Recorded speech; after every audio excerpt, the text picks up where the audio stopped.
No. Okay, so.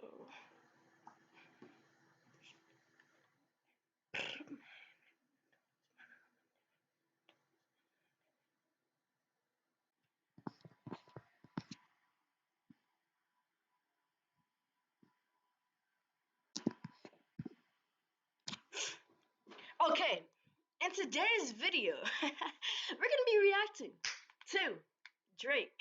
But, I like girls, because I'm not like Rainbow. But, anyways, I like women. But, since it's almost Valentine's Day already passed, but my school Valentine's dance is still coming up. So, we're gonna do Valentine's videos anyways. So, we all like girls, the guys. And but not as weird as Drake's. Drake likes women as much as me, and all guys, obviously. And so we're going to be reacting to Drake's weird obsession with other men's girls. Let's go.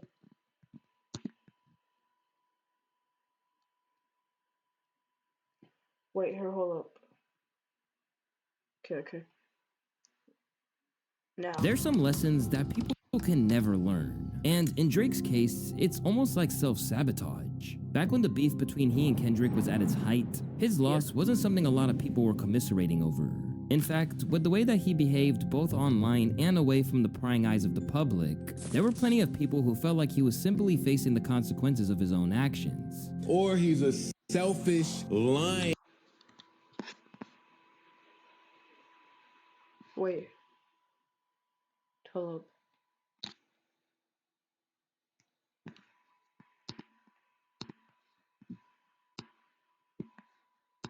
I don't know how much it is. Shoot, hold up. Bro, hurry up. It just load. Such a weirdo. One sec, chat, one sec. I don't know if it's it's bugging. Girls.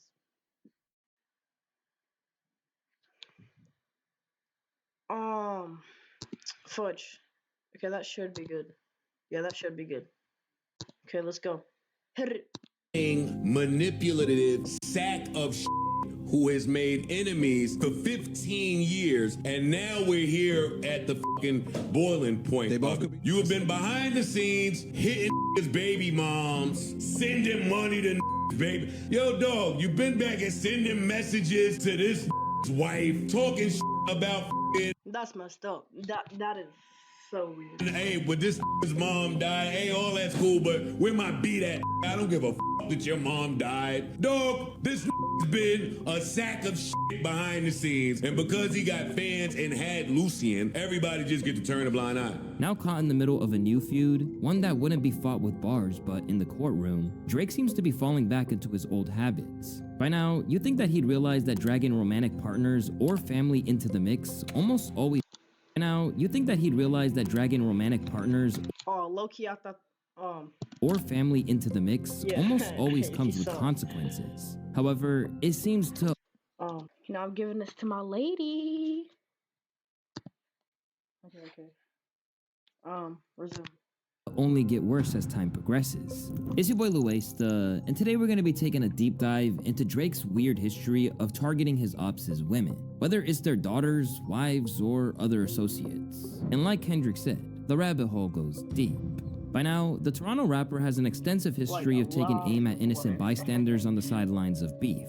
So much so that people just see it as an undeniable fact by this point. And in his latest standoff with UMG, it turns out that his conduct hasn't changed, suggesting that he hasn't done any work on himself since the last time he took an L. At the minute, Drake is rebelling against a man who was previously dubbed as his daddy by Kanye, the UMG CEO, Lucian Grange. Say rich baby daddy, it's like Drake has a rich baby daddy named Lucian and Universal. Wow.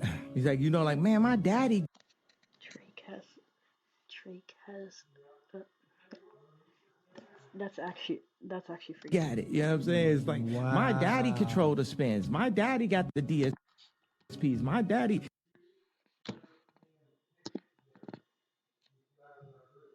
Drake has. a rich baby daddy. Despite Drake and his company, Frozen Moments LLC, suing Universal for defamation over the lyrics in Not Like Us, the label has refused to back down and fired back with a statement that openly mocked his claims. Not only are these claims untrue, but the notion that we would seek to harm the reputation of any artist, let alone Drake, is illogical. We have invested massively in his music, and our employees around the world have worked tirelessly for many years to help him achieve historic commercial and personal financial success.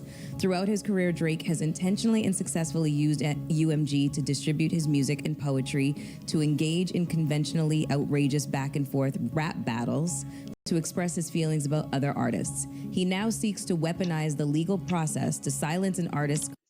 21. Anyways. 21. Distributing that artist's music. We have not and do not engage in defamation against any individual. At the same time, we will vigorously defend this litigation to protect our people and our reputation, as well as any artist who might directly or indirectly become a frivolous litigation target for having done nothing more than write a song. But rather than handling it with the calculated restraint you would expect from a major corporation like UMG, they seem dead set on going to war, suggesting that Drake may have finally pushed them too far. They seem They are past like it. enough for you now, which is odd. No, I don't think so. Really? You don't think that they're tired of the brat just I think that he throwing might tantrums be, and stomping his fucking feet? We done had them conversations, and right. the line is drawn. Yeah. Ain't no budget no more. Yeah. Okay, then nigga, it's up. Do what you got to do. Yeah. You know how you talk to somebody like, all right, well, that's what it is. All right, well, fuck, you do what you got to do then. But in typical fashion, Drizzy has noted their animosity. It's my second time watching a freaking Kendrick Lamar Drake video like together, and he's still saying Drizzy. That's actually so weird. Huh. Like he's still saying Drizzy. Bro. That's actually And decided to wave another red flag in front of the UMG bull. And as always, he's made it personal by dragging someone on the sidelines into the mix. This time, it's Lucien Grange's daughter-in-law, Sophia Richie. Taking to his alternate Instagram account Plot Twist, Drake maliciously shared an image of her sporting a sweater with an OVO owl on it. To make matters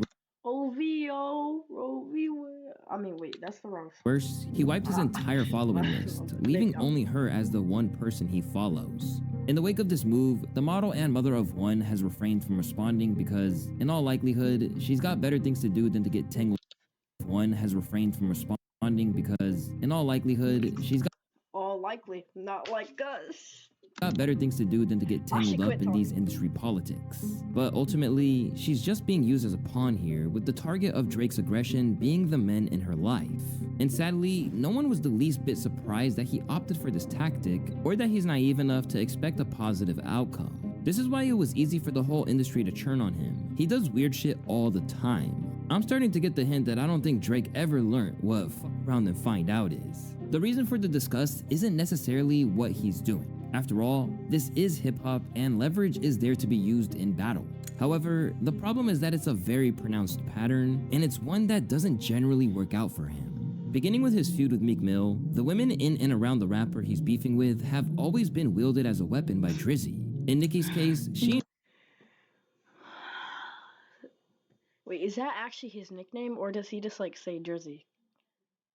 Drake had been friends for years. Having learned their craft together alongside Lil Wayne as his two leading proteges from Young Money, Drake initially seemed happy to collaborate with her man Meek Mill from Philly. After releasing Amen together the previous year, the pair reunited for Rico, and it was the line, "The girl of your dreams to me is probably not a challenge," that initially... Chat, one sec.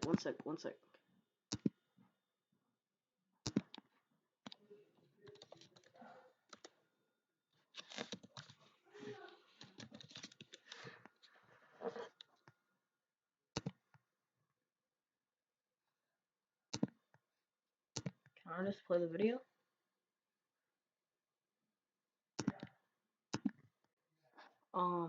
Videos.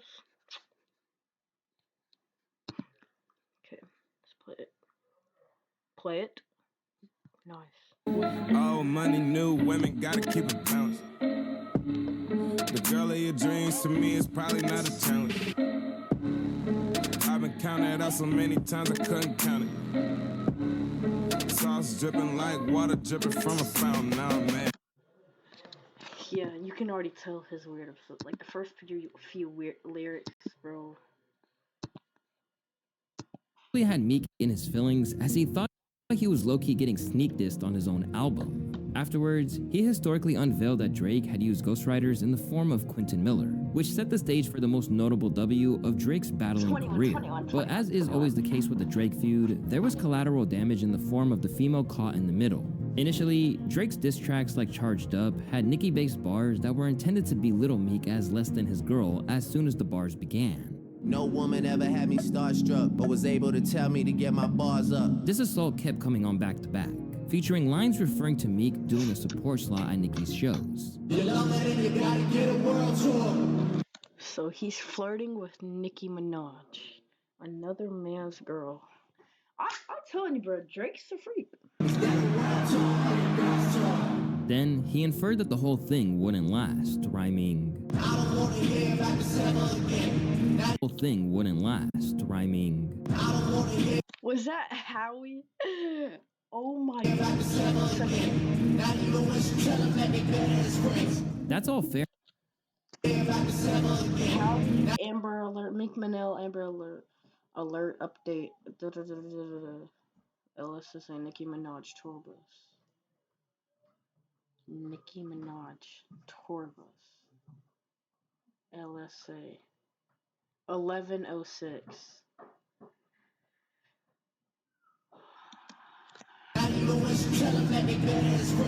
That's all fair in some ways if he didn't know Nicki, but by this time she was engaged to Meek, while Drake had been her friend for the better half of a decade. In the Philly rapper's case, he claimed that all the talk about Nicki being more acclaimed than him never affected their relationship or his self-worth. I remember last year just watching people, everybody going against me about a diss track, and you know, I used to look at it like... What'd you say? Okay. Yo, y'all really think this gonna stop me? Right. You think on telling me I'm going on my girlfriend's tour gonna stop me? Was that a joke? Because where I come from, like, you know, we come up, when you get money, a lot of guys, you end up gotta take care of girls, they ain't got nothing, they don't got no hustle into them, no hustle for themselves. I feel you. You know what You'll be back. Anyways, shut. I mean, yeah, that's right. Cause Drake's a freak, and if you're down for part 2, I will do part 2. Comment down below. Part 2.